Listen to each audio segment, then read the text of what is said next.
নিরাপদে নির্বিঘ্নে বাসায় পুষতে পারে সেই জন্যই আমাদের এই অভিযান।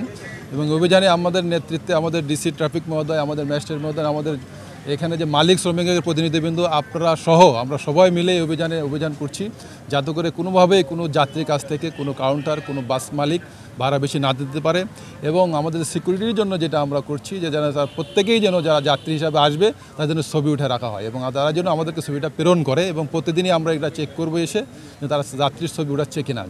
এবং আপনাদের কাছে যদি কোনো তথ্য থাকে, সুনির্ধারিত কোনো তথ্য থাকে, সেটা আপনাদের আমরা সেই কাউন্টারের বিরুদ্ধে, সেই বাস মালিকদের বিরুদ্ধে ব্যবস্থা নিব এবং ভবিষ্যতে যেন রোড অ্যাক্সিডেন্ট কমাইতে পারি, এটা সবারই সচেতনতা দরকার।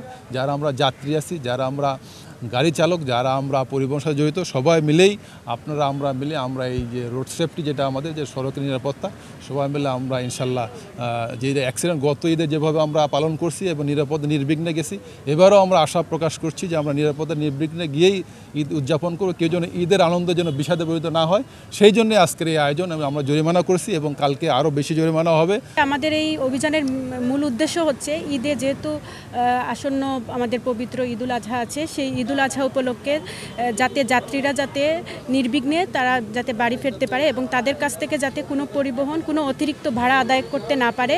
এছাড়াও হচ্ছে তাদের সেফটি রিলেটেড বিভিন্ন ইস্যুগুলোও আমরা বলেছি যাতে সবার ছবি তুলে রাখে, এটা সবাইকে আমরা জানিয়েছি। আমাদের হচ্ছে বিআরটিএর পক্ষ থেকে একটা হচ্ছে কন্ট্রোল রুম আছে, আমাদের সেই কন্ট্রোল রুমে অভিযোগ করতে পারবে। সবসময় 24 ঘন্টায় কন্ট্রোল রুমটা খোলা আছে। তাছাড়া হচ্ছে হটলাইন নাম্বার আছে, সেখানেও অভিযোগ করলে আমরা সাথে সাথে আমরা ব্যবস্থা নেই। আর আমাদের হচ্ছে এখানে ওই টার্মিনালের ভিতরেও আমাদের বুথ আছে, সেখানে গিয়ে অভিযোগ করতে পারবে। অভিযোগ করলে আমরা হচ্ছে যাচাই বাছাই করে দেখি ভাড়াটা সরকারি ভাড়া থেকে অতিরিক্ত নিচ্ছে কিনা। যদি অতিরিক্ত ভাড়া নিয়ে থাকে সরকারি ভাড়া থেকে, তাহলে হচ্ছে আমরা তখন ব্যবস্থা নেই।